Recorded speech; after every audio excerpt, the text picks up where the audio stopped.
All right. I'm Ray White, WLIR FM, and did we catch you off guard there? You did a bit. You did a bit. Okay, joining us this afternoon is, well, we won't even say who he is. 6 away from 5. We'll just hold up the album for the microphone. How was it for you? Yeah, we got that for you right there. I know, good old Stevie, eh? Yeah, Phil Collins is here with us. He finally showed up. We thought you were going to stand No, no. Traffic, I heard, is nasty today in New York Yeah, City. it is nasty, and I had a few things to do at the offices, Atlantic offices. So you know what I'm trying to do? What are you trying to do? I'm convinced, because I cut my album like a black R&B album, even down to the way it was mastered, and the horns on it and everything. And I wanted to go to the office and talk to Cotillion label, like Henry Allen, who's the president, because what I want to do is put out Behind the Lines and If Leaving Me Is Easy to the black radio stations, because I'm convinced that in there they would play it. Sure. And that's what I've been. That's why I'm late. I'm sorry. I had to get it out of my system. All right. How would you is mastering an album like an R&B or a black thing different than, let's say, a Genesis record? I mean, spiritually, it was coming. The kind of music I listen to is mostly black music, and there is a difference. If you listen to a Queen record, and then you listen to an Earth, Wind and Fire record, you'll have a good example of the difference between an English and a black record. I'm trying to think of a rock record that sounds like a black record. Well, there isn't really. I mean, basically, it depends. It really is down to the way it's recorded and cut, as well as the ingredients of the music. But I mean, I was coming from the what I consider black ingredients with the people down, even down from the people I used on the album. Yeah. And the Alfonso is Alfonso Johnson. Alfonso Johnson, yeah, the Earth, Wind and Fire people, and basically, what I wanted to do was, I had a lot of trouble cutting the record. I went to about 5 or 6 people to cut it, and eventually I just decided to look on the back of the Earth, Wind and Fire sleeves and the Jackson sleeves, find out who cut the albums, and it was this bloke Mike Reese, who's in LA.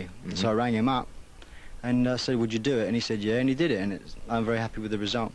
But there is a difference. There is life on Mars. You once said that Genesis is your wife, Brand X is your mistress. What is this record? Your solo project. Well, I've considered that my record is now my wife, and Genesis is my mistress. Really?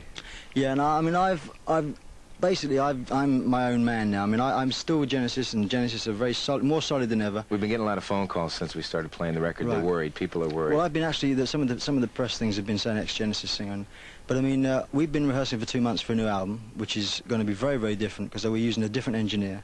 We're producing it ourselves, and we're using the guy that did Peter Gabriel's engineering. Steve Lillyway. No, he produced it. Hugh Padgham. Okay. Hugh Padgham, and he also did my album. All right. And basically, it's left up to me to find producers and engineers, and I really got on with Hugh very, very well. He's a very young, fresh engineer. So the music is very, very different as well. It's not rock and roll simple, but it's simple. It's like got space. All right, more mature. Turn it on.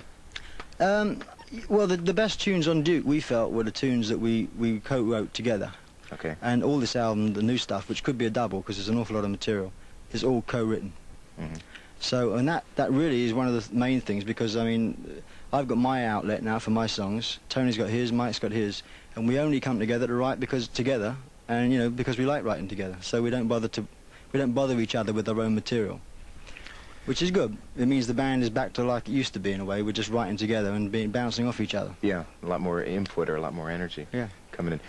Do you have a problem with Genesis and people being a little too serious in their approach? I think I asked Steve Hackett this a while ago, and he says sometimes it gets to you. In other words, you're a band like The Who, like The Grateful Dead, that people have known over the years, studied, analyzed. They know they've got dossiers on you, pictures, you've got a book on you.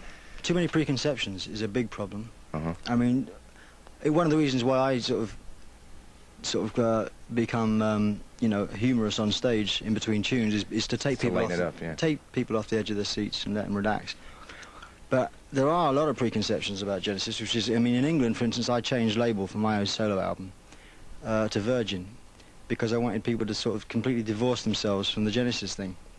There's nothing like a Genesis album, and I wanted people that it can appeal to a lot more people than like Genesis, and people that don't like Genesis wouldn't even give it a listen, because of all the preconceptions and the connotations that Genesis have. And it is a big problem, when it comes down, for instance, playing it on black radio. I don't want them to know that I'm in Genesis, because it will turn them off. So I mean, as far as they're concerned, I'm a new artist. and that's, you know, I want it to stand up, pardon the pun, at face value. Well, we got to cut. This is going to be the first single. Yeah, but, over here. It's not, the other one, In the Air, is #1 in England right now. Right. We've been playing that. Your brother did the cartoons on the import. That's right, yeah. Yeah, that's great. Yeah, he does. He works for Playboy and We and Punch magazine in London. Oh, yeah? Yeah. Phil Collins' story there. It's a minute away from 5 o'clock. I'm Ray White. With me live in the studio is Phil Collins, WLIR Garden Cities, the radio station. This will then be the first single. We had been guessing that Behind the Lines would be it over here. Well, as I said before, you know, that's one of the tracks that I want to put out as a taster to black radio, because I don't really want to put it out as a single because it's a Genesis tune. And I mean, obviously I'm very close to my interpretation of it, but I think it's good for me to have one of my own songs out straight off. I mean, there are a few singles on the album that could eventually be pushed off. I think what you've done too is you've at least blown everybody away in the reaction that we've had, is that you've really slipped out of sort of a Genesis mold that would have had you pegged, and you've jumped all around. And even I like so many different types of music. Why has it been so long before this album happened? You've been that busy? Well, if you've got 5 minutes, I'll tell you. I mean, basically... Sure, we got 5 minutes. I mean, 2 years ago, I went through a divorce, and this left me emotionally odd and with a lot of time. And so I had an 8-track studio at home, and what I did was I went up to the 8-track... I decided to look at it positively and use it as a stimulus. And I locked myself in the studio, and I just worked and worked and worked and wrote and wrote and wrote. And so, for the first time, I really had a chance to finish songs and to do nothing but write, really. And so, all this stuff that's on the album all had its foundations at home. I mean, I actually took the 8-track tape into a studio and transferred it to 24-track tape, and then carried on overdubbing. So everything was done at home. The keyboards were done at home. I played the keyboards myself. Yeah. And the drums and the singing. All the drum machine and keyboards were done at home. Then I went into a studio, and it's a very personal thing. And it's only until recently that I've actually had the time to do this kind of thing. You know, before I was kind of too preoccupied with playing with too many people in a way. I mean, I still do that. I'm very involved with John Martin, who's an English guitarist. Sure. Yeah, he's been. And I played on his last album, which is just about to come out here. It is finally going to come out here. Yeah. And I'm producing his next one. And. Is he going to tour over here, John Martin? I know he's thinking of living over here, but really? I mean, this is all speculation, really. I mean, we're doing his next album in London with the same engineer that I used and the same studio, and I guess we'll end up co-producing it because he doesn't really need a producer, to be honest. And I'm whittling the other things I do down to sort of the really worthwhile. I mean, I'm working with Townsend on his next album, and I'm just say John Martin, and I really want to do another one of my own. And I guess between that and Genesis, I got my work cut out for me now. And Brand X doesn't really exist anymore. It's over with, yeah? Or will it come back again, or do you think it's finished? It's one of those things that sort of rears its head every now and again. But I mean, you know, a couple of guys live in LA. Percy lives in New York. I live in London. Robin lives in London, well, outside London. We both live very close to each other outside. But he's doing a film. So right now, there's no reason to get together. But it's always been like that, you know. It's always been a very spasmodic thing. Very busy. I like to keep busy, you know. It's what's good for me. That's what kind of thing I'm into now. All right. Set this song up so we can play some music for anybody driving in traffic or stuck in traffic. This is, this is going to be the first single over here, and we thought Motown. We put the Motown cap on for this. Again, it's the Earth, Wind & Fire brass. Alfonso Johnson played the bass. Darryl played guitar. I played the piano and the drums. And if you imagine Motown, the old bathroom drums, this is it. I Missed Again. All right. New from Phil Collins at WLIR FM.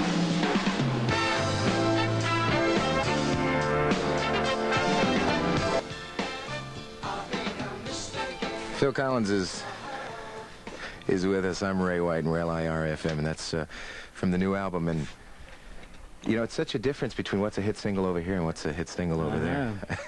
That's why I leave it up to the people that know, you know, because I mean, in Genesis, we've had things that we've often thought were potential singles. Yeah. And more often than not, we were proved wrong. I mean, Misunderstanding, when I wrote it, I thought, well, this is, you know, this could, if it was given the airing, it could definitely be an American single. Yeah. And I thought Turn It On Again could have too, but of course, you know, by the time Turn It On Again came out, everybody had the album, and I guess, I think our fans, there's a lot of record company people that overlook the fact that our fans buy anything and everything, but they won't. No one really will buy a single if it's on an album, you know.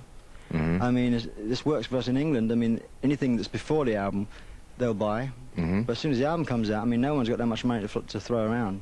Well, I think to buy both. I think something that you've been doing for years with the band is you've been enticing people to B-sides, which is like an old 60s, late 50s thing that you'd find B-sides. Well, the thing is that on every album we've done, we have material left over.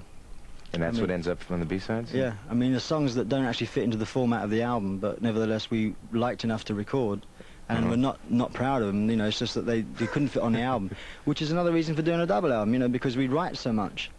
And, you know, it's such a restricting format, a single album, because there's, you know, 20 minutes, 25 minutes aside, and if you've got tunes that last 7-8 minutes... Sure, you're eating up... You know, suddenly you've done it and you've only played 4 songs, you know? Yeah. Will you someday release, possibly, you have Spot the Pigeon, you have the B-sides, is there maybe someday an Odds and Sods, or... Odds and Sods album? Yeah. We've often thought of that, yeah. Well, one thing that sort of also crossed our mind is I tape every Genesis rehearsal, and I've got lots of things that are very interesting. I mean, just blows, you know, because that's another thing of a double album. Like with The Lamb, we were able to stretch out. Yeah. Like Silent Sorrow and Empty Boats and The Waiting Room and little moods that would actually take us into a different area. But because there's no time on a single album to do it, people think we ain't doing it anymore. But we spend most of the time rehearsing, just blowing. And, I mean, some of those cassettes are very good quality. I mean, I take great pride over my Nakamichi cassettes recordings, you know. And, in fact, most of the time we end up referring to them when we're recording the album. You know, so, I mean, that could make a good album at some point. But there are enough songs to do that with, but, you know, they don't want to flood the market with our stuff. Do you feel a pressure on you, the band, Genesis now I'm speaking about, not you, Phil Collins in particular, but that now there are a lot of bands who have elaborate stage shows, something that wasn't around back when you started, and you sort of set the pace, you, Pink Floyd, and a few other bands. You feel that you got to outdo yourselves after a while and kind of one-up yourself? No. I think we just underplay it in a way. I mean, we've come to the conclusion, we came to sort of a peak in 1978 where we had the kitchen sink, you know, we had mirrors above us. Right. And the whole works, and 40 people setting it up and taking it down, and 12 trucks, you know, and you think, well, hang on a minute, you can't, this is the end now, this is the end, we'll go completely the other way. So next time we toured, which was, I think it was last year, in England at least, we toured with a very, very simple show. We played the Roxy in LA, for instance, which was just us and the equipment, and just small theatres. And although it's not logistic to do that here, the show will be very simple, because I mean basically you know we can spend £10,000 on a laser that works when it wants to, or you can pay, you know, quarter of that amount of money for twice as much and just as much effect if you just have if it's simply used, you know. I mean those landing lights are such a simple, you know, effect, and there's nothing to it really. So it's a question of what you use, it's not what you got, but how you do it. You know? I think you know what I mean, I really do. What's Peter Gabriel up to? I'm not going to leave this chewing gum here, but I don't know where else to put it. Leave it on the bedpost. Yeah. Do you run into Peter Gabriel and Steve Hackett and the other people? I run into Peter and I run over Steve. No, I don't mean that, or do I? Peter and I are very, very good friends. I mean, I did his last album. Yeah.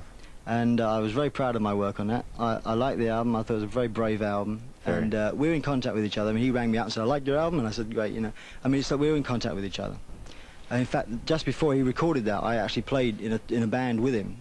Because Mike and Tony were doing their own albums, and I was at a loose end. I was tying up things with my record before I went into the studio. And he didn't have a band, you know. So he asked me, John Giblin, and a keyboard player called Jeff Wesley, and Joe Partridge, who played slide guitar on one track, to form a band. And we did all that Biko and I Don't Remember and all the, you know, Salisbury Hill. We did a tour, basically. Really? Where? In England, about 6 gigs. Huh. And it was great fun. But Steve, you see, I mean, the only time I've ever seen Steve since he left the band, I saw him once in New York when Brand X played The Bottom Line. And I saw him more recently in Los Angeles when his band played the Roxy when I was on holiday.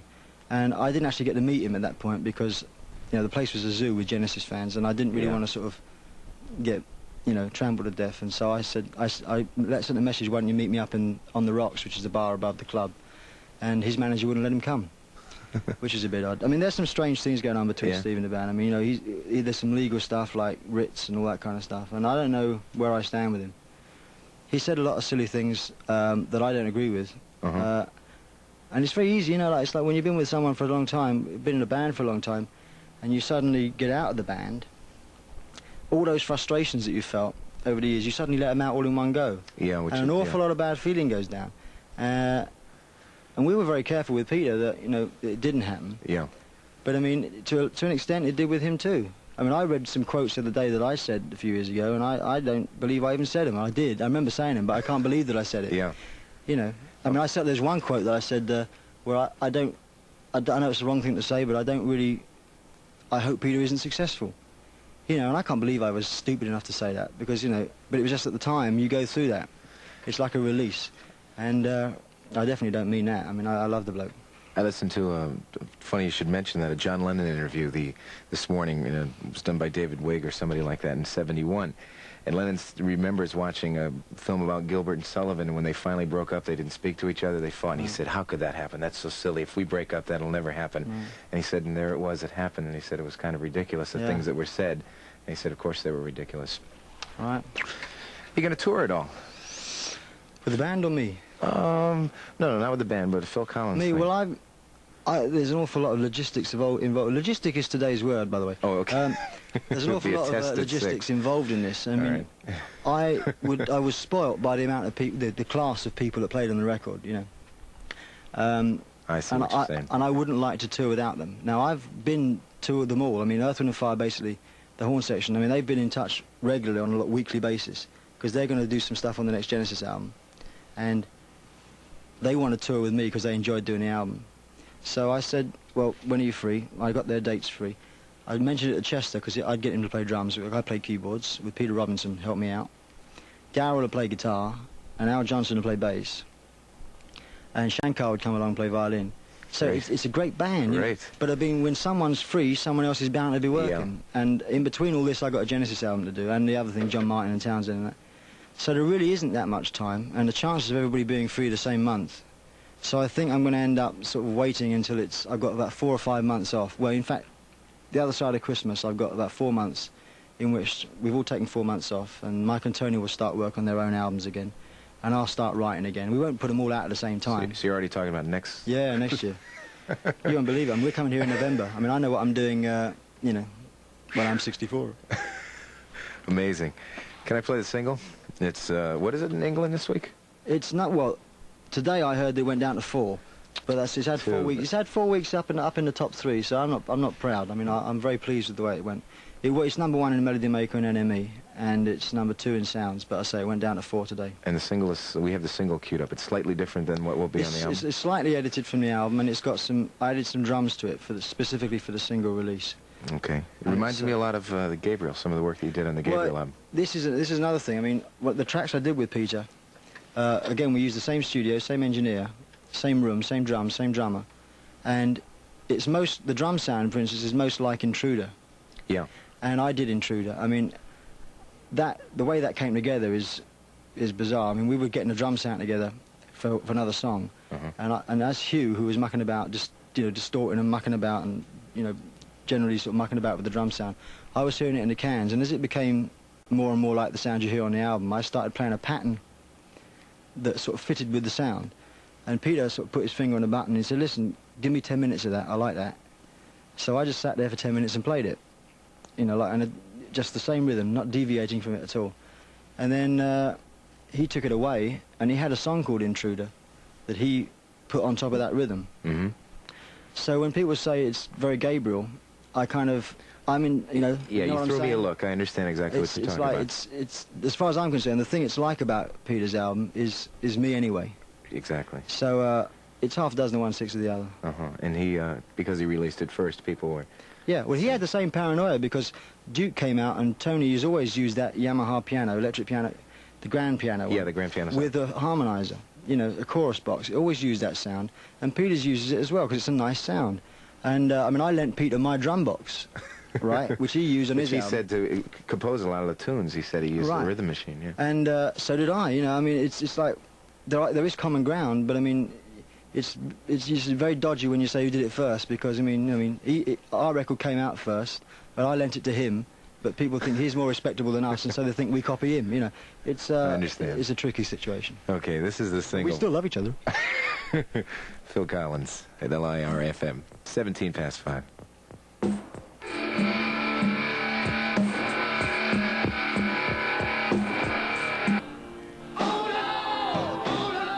I'm Ray White. Phil Collins is with us. In the Air Tonight is the name of that tune. When you did those vocals, and they're, like I told you the first few times I heard the song, it was Chill City.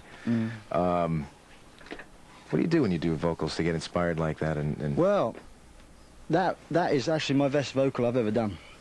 I mean, I would say that. I don't like anybody in the studio when I'm recording. I mean, there was me, and there was Hugh, and there was my girlfriend, and apart from that, I mean, I even made and actually there was a tape op, and we became a very, very close family during the making of the album. I mean, like, they almost became non-existent in terms of me, you know, not being able to let go.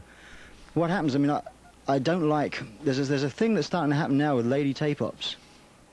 You know, and I don't like that, because it's like the male instinct is to strut, you know, and the mating perfume comes off, you know, and it really, you start performing, and although you've got to perform to a certain degree, you want to be able to let yourself go. Right. And with the end of that song, I mean, I really had to sort of take off my clothes and live, in a way, you know. Yep. I had to sort of just, and you know, it's like if you miss a note, you don't want someone saying, "Oh, look, you missed a note," you know, because you sort of think, "Oh Christ," and the throat contracts, and that's the last you'll ever hear of it. So I made sure that there was no one in the studio, and I just, in fact, when I did that vocal, there was just me and the tape op, because Hugh was on the phone, I think, and Jill was out having a cup of tea or something, and so it's literally me and the tape op. And when I walked in the room, he gave me, like, you know, vibe, you know, he was like, he was really happy with it, and I knew that I just sort of opened up and just did it. And it is, you know, I mean, I'd like to get more of that on the Genesis thing, and I started to with Duke. I mean, I was thrown in at the deep end with the singing, you know. I mean, I was in a successful band, and I never sung really heavy songs before, and suddenly I was competing with the bands that have had, you know, that have had regular singers for like 10 years or something. So it's only really now in the last, well, since Duke and this album, that I've really started to sort of concentrate on singing, and it to get better, you know. But I'm looking forward to doing the next Genesis album, because at least they're giving me the space now to play around with tunes, which is what I did a lot on my album. So you have a plan of attack. You were kind of blown away then for a while with the vocals. Yeah, I mean, I enjoyed doing it, but I mean, listening back to it, I mean, I was singing the tunes, and there was a tune to sing, and I had to stick with it. But getting the soul out. Yeah, you know, I mean, I can't, which is why I guess singers like to sing their own lyrics. Yeah. Because unless you actually sing, it's not easy to write words. I mean, Tony writes words, for instance, that look very good written down, you know, and to read, but they're not easy to sing. And it's, and Mike is somewhere between Tony and me, whereas, you know, I write, I mean, In the Air, for instance, that was an improvised, when I wrote it, the lyrics and the tune for the, I mean, the whole tune and the lyrics were improvised. When I did it at home, I did a guide vocal, and I just sort of sat there, well, stood up, and I sort of opened my mouth and just sang, and the lyrics that you hear are what came out, and the tune is what came out, and so I thought, well, okay, I'll keep that. Because the words don't really mean anything. I mean, there's an overall menacing quality and bitter, I suppose. But I mean, basically, I'm not trying to say anything, and it's not a story. It's just a feeling, you know. Feeling, yeah. And certain words fit certain notes, and on certain notes, if it's a high note, you can't, you know, you have the certain shape of the mouth and all that. And you don't learn that in a day. You know, you've got to sort of let it creep up behind you in a way. I just find it fantastic that a song like that and Games Without Frontiers can be a hit record somewhere. And I know. I mean, I like, that's one of my favourite songs on the album, but I always felt, well, that's definitely not a single, because for a start, it's like a joke. You've got to wait till the end to hit a punchline, you know. And especially in this country, there aren't that many people that are prepared to take chances with people saying, "What the hell is this?" and turning the dial, you know. And it takes a long while to get going, but it delivers. And it's kind of thing, once you hear it once, you think, oh, yeah, but you wait till you hear the end, you know. And I'm not saying the end is the best bit, but it has to get there. And, I mean, a lot of the times, I had to edit it a bit, because obviously, you know, 5:35, which is what it is on the album, I had to edit it down to 4:20. Because if you see 5:35, people will fade it out after 3 or 4 minutes. It hasn't even gone anywhere, you know.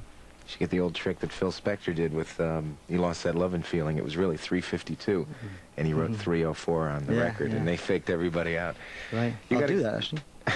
Good idea. You got to go in a couple of minutes. Phil Collins is with us if you just tuned in. Phil Collins of Genesis, but Phil Collins who's getting ready to release within about a week and a half a new solo album that is just a knockout. What plans do you have when you look ahead to the future? Do you I see a dark stranger. I knew you were going to be straight with this one. What do you would you ever go back to acting or anything like that, or what? I would like to, but I know I'd get depressed because I don't like the way. I don't like not being in control, you know. And I felt when I did acting as a kid, you know, I felt very much as a pawn. I mean, your best scene. I almost feel it like as a drummer in a band sometimes, because your best take ain't necessarily the one they'll use. They'll use the best overall one. Yeah. And a scene, if you're acting and you do the best you've ever done it, if it wasn't good for the cameraman, he'll do it again. And it becomes a whole machinery. And the actor star, who people go and see like Jack Nicholson's film, wow, they don't realise really that although in Jack Nicholson's case he's powerful, but I mean generally it's the director and the producer. And you're used as a tool in a way. And I got turned off it when I was a child actor, and it would take an awful lot to get me back into it. And I certainly don't want to do a Ringo sort of Roger Daltrey sort of film. Yeah. You know, I mean, I want to do something that's got a bit of substance to it. And I don't know, I would think twice. I've been offered, you know, the Old Vic in London, they wanted me to do a couple of Shakespearean things. And I said, A, I haven't got time, which is my main excuse. But B, I kind of thought, well, do I really want to get back into that business, you know? It's not a nice one. Okay, thank you very much for stopping by. And you want to set up this last song? Yeah, this is an instrumental tune. This was mostly done at home. I did all the drum machine and the keyboards at home. And if you listen very carefully, you can probably hear my storage heater start in the middle of it. If I can interrupt for 1 second, the reason possibly that you picked the Beatles song, Tomorrow Never Knows, is because of the drums, the percussive aspect of it, or why did you pick that one? I chose that because I thought at the time when it came out, it's been one of my favourite songs since it came out, you know, and I thought it was very overlooked. I mean, I always like taking Beatles songs, play them on a piano, the Beatles songbook, rearrange them, and basically I thought the song was a bit far out for the time, and people were into Eleanor Rigby and Yellow Submarine, and it was a bit psychedelic for them.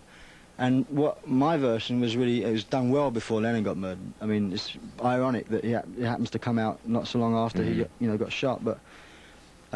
Gee, was there a thought of you jumping on the bandwagon or something? Well, I would imagine a lot of people would think that, okay. You know, in the same way Roxy Music have just done Jealous Guy as a single. Oh. You know, I mean, in London, I presume it will come out here. But I mean, that's obviously been recorded since his death. Now I did this at home a year and a half ago. You know, it was all finished, mixed and in the can before Christmas. But I know that some people will think, you know, because some people buy a record on Friday and think you recorded it Thursday, you know. Isn't that what happens? Oh, no. But I chose it really, I kept referring back to the original version for the drum sound, because it's like, you know, the old, you know, 4-track George Martin compression. And I tried to bring out the melody a bit more, because the melody was a bit sparse on the original. And, you know, the chords, it's a very melodic song, but they didn't do it very melodically. But I kind of, it's basically a nudge in the ribs and saying, you know, if you think this is nice, go back to the original, listen to that, because, you know, you missed this 20 years ago. That's a nice way of doing it. That was my reason. NK, this is a different song here. Yeah, this is Hand in Hand, and it's, I say, it's an instrumental tune, and it's one of the ones that I had a whale of a time with the horn section with. It's instrumental. It's basically like Who Dat Man, the Marx Brothers. It's Innocence and Children. Set the controls for the heart of the Amazon. Thank you, Phil Collins. I'm Ray White, WLIR FM.